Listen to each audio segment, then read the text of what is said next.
ఈరోజు శాసనసభ నడిపినటువంటి ఈరోజు తెలంగాణ శాసనసభ అంతా కూడా ఏకపక్షంగా ఒకే సైడు నడపడం పట్ల మా తీవ్రమైన నిరసన తెలియజేస్తూ ఈరోజు సభ నుంచి వాకౌట్ చేసి మేము బయటకు రావడం జరిగింది.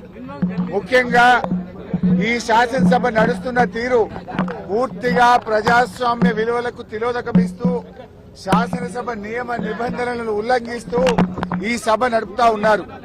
మొన్న బీఏసీ మీటింగ్ కు గంటన్నర సేపు ఆలస్యంగా వచ్చారు. మేమంతా పోయి కూర్చుంటే గంటన్నర దాకా బీఏసీ మీటింగ్ కు ప్రభుత్వం రాలే.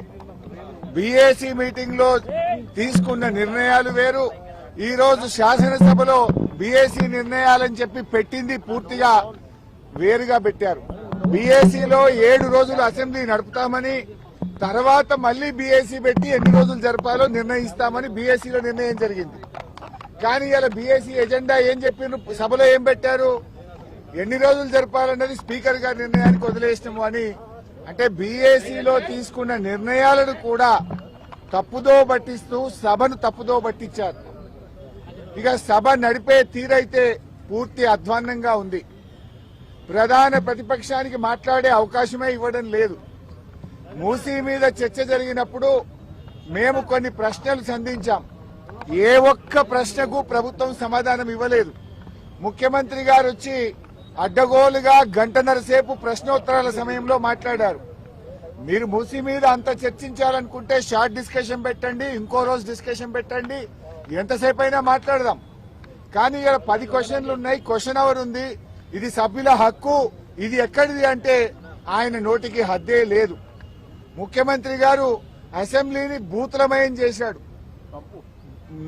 ఆయన ఎన్ని బూతులు మాట్లాడినా, ఎంత అడ్డగోలుగా మాట్లాడినా స్పీకర్ గారు ఆయనను ఆపే ప్రయత్నం చేయరు. ఇలా మేము ముఖ్యమంత్రి గారు మాట్లాడిన వ్యాఖ్యల మీద మేము ప్రొటెస్ట్ చేస్తాము, మా యొక్క సూచనలు ఇస్తాము అంటే అసలు మాకు మైకే ఇవ్వడు. మాకు మైక్ ఇవ్వకుండా ఇంకొక విపక్షానికి మైక్ ఇచ్చారు, సంతోషం. మరి ప్రధాన ప్రతిపక్షానికి మైక్ ఇయ్యారా? అంటే మీరు సభ ఏంది, బీఆర్ఎస్ పార్టీకి మైక్ ఇయ్యము, బీఆర్ఎస్ పార్టీ మాట్లాడొద్దు అనే పద్ధతి ఉంటే మరి మేము సభకు ఎందుకు రావాలి? పైగా మేము పోరాడి మైక్ తీసుకుంటే మీరు ముఖ్యమంత్రిని విమర్శించొద్దు అంటాడు.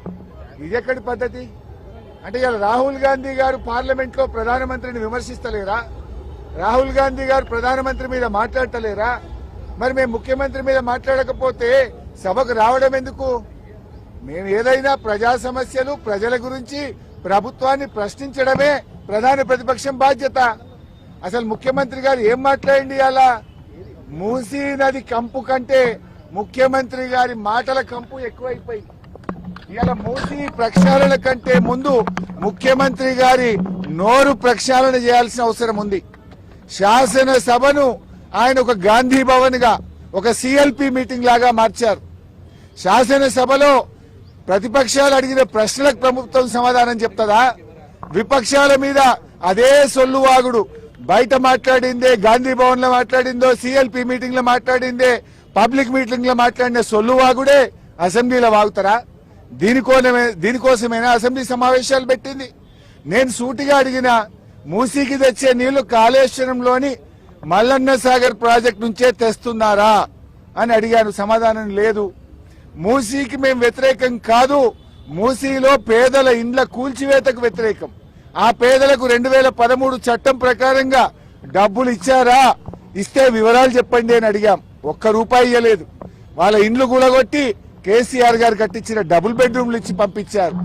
మేమేమో బాధ్యతాయుతంగా పేదల పక్షాన, ప్రజల పక్షాన మేము మాట్లాడాం.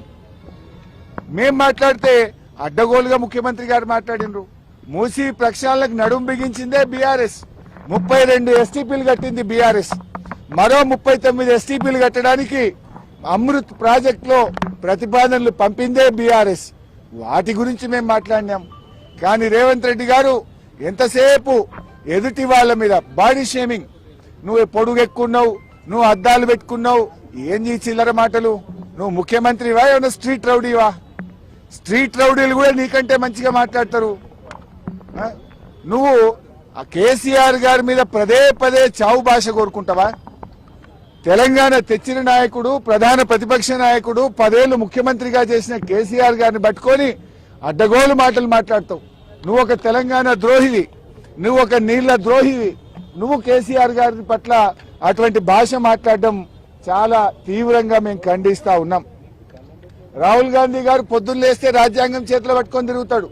ఇక్కడేమో అసెంబ్లీలో రాజ్యాంగం ఖూనీ అవుతా ఉంది. ప్రధాన ప్రతిపక్షానికి మైకే ఇవ్వడం లేదు. అందువల్ల మేమందరం కూడా ఇక ఈ శాసనసభలో కూర్చున్న వేస్ట్, మైక్ ఇవ్వకుండా ముఖ్యమంత్రిని తిట్టొద్దంటాడు. స్పీకర్ గారు ఆన్ రికార్డ్ అక్కడ కూర్చొని మీరు ముఖ్యమంత్రి గారి మీద విమర్శ చేయొద్దు అంటాడు. అనొచ్చా అట్లా స్పీకర్? ముఖ్యమంత్రి గారి మీద మీరు మాట్లాడితే మీ మైక్ కట్ చేస్తా అంటాడు. మరి మేము ఉండేందుకు అసెంబ్లీలా? స్పీకర్ గారి పక్షపాత వైఖరికి నిరసనగా ఈ శాసనసభ ఈ సెషన్ ను బీఆర్ఎస్ పార్టీ బహిష్కరించాలని నిర్ణయం తీసుకున్నది. స్పీకర్ గారు, మీరు సభలో అందరికీ సమాన హక్కులు కల్పించే బాధ్యత మీకు ఉంటది. మీరు మా దిక్కు చూడరు, మాకు మైక్ ఇయ్యరు, మేము ఒక అక్షరం మాట్లాడగానే మైక్ కట్ చేస్తారు.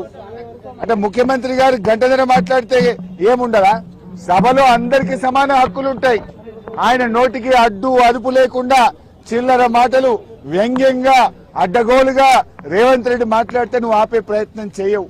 అన్ని సత్యదూరమైన అబద్దాలు మాట్లాడితే దాన్ని నువ్వు మాట్లాడవు. ఇవాళ అవినీతి గురించి మాట్లాడుతుండు. అవినీతికి ఇవాళ రేవంత్ రెడ్డి గారు అడ్డాగా మార్చిండు. రాష్ట్రంలో ఎప్పుడు లేని ఇవాళ ఏ బిల్డింగ్ కు పర్మిషన్ రావాలన్నా, యూసీ ఇవ్వాలన్నా స్క్వేర్ ఫీట్ కు ఒక ఆర్ఆర్ ట్యాక్స్ పెట్టిండు.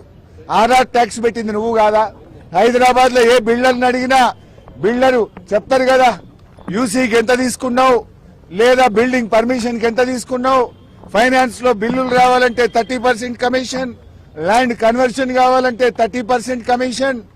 ఈయన ఇంకా పైగా అవినీతి గురించి మాట్లాడుతుండు. అసలు నీకు మాట్లాడే నైతికత ఉందా? ఈ రాష్ట్రాన్ని అవినీతిమయం చేసినావు. ఫైల్ కదలాలంటే ఒక రేట్, పని కావాలంటే ఒక రేట్, అన్నిటికీ అఫీషియల్ గా కరప్షన్ కు కూడా ధరలు నిర్ణయించిన నువ్వు మా గురించి మాట్లాడతావా?